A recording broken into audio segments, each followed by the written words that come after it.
নমস্কার, আজকের ভিডিওতে আমরা জানব শিক্ষার অধিকার আইন রাইট টু এডুকেশন অ্যাক্ট 2009 সম্বন্ধে। চলুন তাহলে শুরু করা যাক। আরটিই গঠনে কোন নীতি প্রভাব ফেলেছিল? প্রথমেই রয়েছে সংবিধানের ৮৬তম সংশোধনী ২০০২। অনুচ্ছেদে ২১A যোগ করে ৬ থেকে ১৪ বছর বয়সী শিশুদের শিক্ষাকে মৌলিক অধিকার হিসেবে স্বীকৃতি দেওয়া হয়েছিল। পরবর্তী পয়েন্ট সর্বশিক্ষা অভিযান SSA ২০০১। সার্বজনীন প্রাথমিক শিক্ষার লক্ষ্যে কেন্দ্র রাজ্য অংশীদারিত্বে পরিচালিত এই অভিযান আরটিই এর ভিত্তি তৈরি করেছিল। এবং অপর পয়েন্ট রয়েছে কোঠারি কমিশন ও NEP ১৯৮৬, অর্থাৎ ন্যাশনাল পলিসি অন এডুকেশন 1986, জাতীয় শিক্ষানীতি ১৯৮৬ এবং কোঠারি কমিশন সুপারিশ শিক্ষার সমতা ও গুণমান নিশ্চিতের রূপরেখা তৈরি করেছিল। এবার জেনে নেওয়া যাক আরটিই এই আইনের মূল উদ্দেশ্য এবং লক্ষ্য কী ছিল। এর প্রধান উদ্দেশ্য এবং লক্ষ্যগুলির মধ্যে ছিল বিনামূল্যে শিক্ষা প্রদান করা, ৬ থেকে ১৪ বছর বয়সী সকল শিশুকে বিনামূল্যে ও বাধ্যতামূলক প্রাথমিক শিক্ষা প্রদান করা, সামাজিক সমতা নিয়ে আসা, সুবিধাবঞ্চিত ও দুর্বল শ্রেণীর শিশুদের জন্য 25% আসন বেসরকারি বিদ্যালয়ে সংরক্ষণ করা, মানসম্মত শিক্ষা নির্ধারণ করা, অর্থাৎ বিদ্যালয়ের পরিকাঠামো, শিক্ষক শিক্ষার্থী অনুপাত ও পাঠ্যক্রম নির্দিষ্ট মানদণ্ড প্রতিষ্ঠা করা, ভয়মুক্ত পরিবেশ তৈরি করা, শারীরিক শাস্তি, মানসিক নির্যাতন এবং ক্যাপিটেশন ফি সম্পূর্ণ নিষিদ্ধ করা। পরবর্তী পয়েন্ট রয়েছে আরটিই শিক্ষক শিক্ষা সম্বন্ধে যে গুরুত্ব এবং বাধ্যবাধকতা সৃষ্টি করেছিল সেগুলি। ডান দিকে রয়েছে শিক্ষকের যোগ্যতা ও দায়িত্ব। এই আরটিই ২০০৯ অনুযায়ী শিক্ষককে NCTE কর্তৃক স্বীকৃত ডিগ্রিধারী হতে হবে।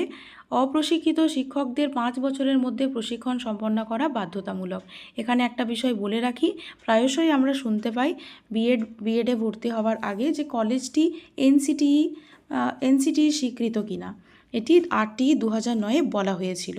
বাঁ দিকের যে ডায়াগ্রামটা রয়েছে সেখানে প্রথমেই রয়েছে যে শিক্ষকদের যোগ্যতা এবং দায়িত্ব কি হবে না, একজন যোগ্য শিক্ষককে NCTE স্বীকৃত ডিগ্রি প্রাপক হতে হবে, বার্ষিক 30 দিনের বাধ্যতামূলক প্রশিক্ষণ তাঁর থাকতে হবে, অশিক্ষণ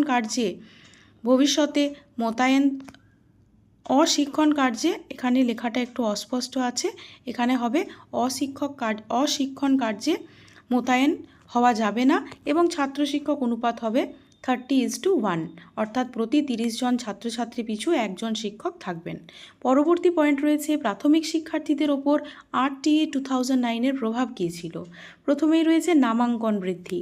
আরটিই চালুর পর প্রাথমিক বিদ্যালয়ে মোট নামাঙ্কন অর্থাৎ অ্যাডমিশনের হার 96%-এ উন্নতি হয়েছিল। পরবর্তী পয়েন্ট মিড ডে মিলের সুবিধা, বিনামূল্যে পাঠ্যপুস্তক, ইউনিফর্ম এবং মধ্যাহ্নভোজ প্রদান শিক্ষার্থীদের বিদ্যালয়ে ধরে রাখতে সাহায্য করেছে এবং শিশুবান্ধব পরিবেশ তৈরি করা। এখানে শিশুবান্ধব পরিবেশ বলতে শারীরিক শাস্তি সম্পূর্ণরূপে নিষিদ্ধ করে ভয়মুক্ত পরিবেশ তৈরি করে শিক্ষার্থীদের শিখতে উৎসাহিত করা। পরবর্তী পয়েন্ট রয়েছে প্রাথমিক স্তরে শিক্ষার অধিকার, ভর্তির নিশ্চয়তা। নিকটবর্তী সরকারি বিদ্যালয়ে ভর্তির অধিকার, কোনো প্রবেশিকা পরীক্ষা নেই, বয়স অনুযায়ী ভর্তি, এটি অত্যন্ত গুরুত্বপূর্ণ। উপযুক্ত শ্রেণীতে বয়স অনুযায়ী ভর্তির সুযোগ, এমনকি বিলম্বিত ভর্তির ক্ষেত্রেও বয়স অনুযায়ী শ্রেণীকক্ষে ভর্তি হতে হবে। অষ্টম শ্রেণী পর্যন্ত ডিটেনশন নেই, অর্থাৎ অষ্টম শ্রেণী পর্যন্ত পাস ফেল প্রথা তুলে দেওয়া হয়েছিল। আরটিই এর গুরুত্বপূর্ণ পরিবর্তন, প্রথম অংশ উন্নত মান, স্থানীয় ব্যবস্থা, সুবিধাজনক অনুপাত এবং শিক্ষা পদ্ধতি। তাহলে শিক্ষক শিক্ষার্থী অনুপাত কি হবে? 30:1।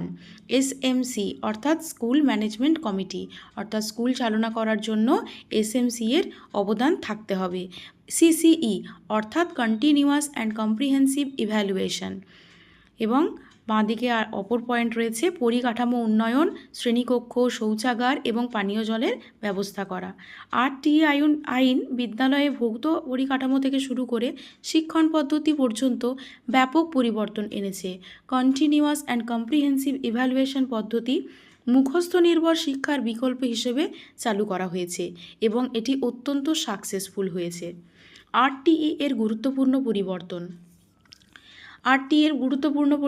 প্রথম যে ছবিটা রয়েছে সেখানে রয়েছে অষ্টম শ্রেণী পর্যন্ত নো ডিটেনশন, বেসরকারি স্কুলে ইডাব্লিউএস অর্থাৎ ইকোনমিক্যালি উইকার সেকশন এর জন্য 25% সংরক্ষণ করা, শারীরিক শাস্তি ও মানসিক হয়রানি নিষিদ্ধ করা, 75% অভিভাবক প্রতিনিধি সহ ম্যানেজমেন্ট কমিটি অর্থাৎ স্কুল ম্যানেজমেন্ট কমিটি পরিচালনা করা, নেবারহুড স্কুল ধারণা 1 কিলোমিটার এবং 3 কিলোমিটারের মধ্যে, অর্থাৎ 1 কিলোমিটারের মধ্যে থাকবে প্রাইমারি স্কুল এবং 3 কিলোমিটারের মধ্যে থাকতে হবে উচ্চ বিদ্যালয়।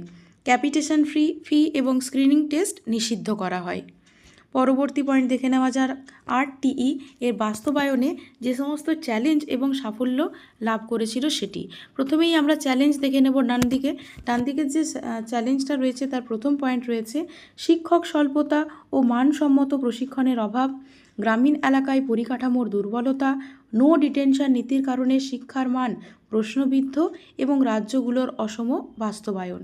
এবং এর সাফল্যর মধ্যে রয়েছে প্রথমেই নামাঙ্কন বৃদ্ধি অর্থাৎ স্কুলে বৃদ্ধির হার 96%-এর ওপরে, বিদ্যালয়ে শৌচাগার নির্মাণে উল্লেখযোগ্য অগ্রগতি, বেসরকারি বিদ্যালয়ে জেনারেল ক্যাটাগরির স্টুডেন্টদের জন্য ইডাব্লিউএস কোটা কার্যকর, শিক্ষক প্রশিক্ষণ কার্যক্রমের সম্প্রসারণ।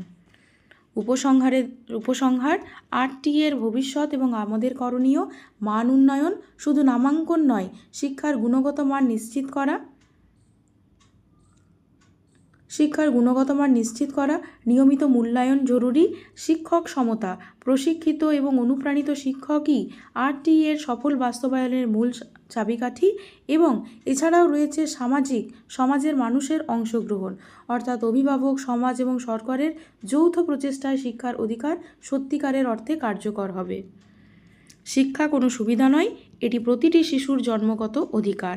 RTE অ্যাক্ট 2009 এর মূল দর্শন। Thank you.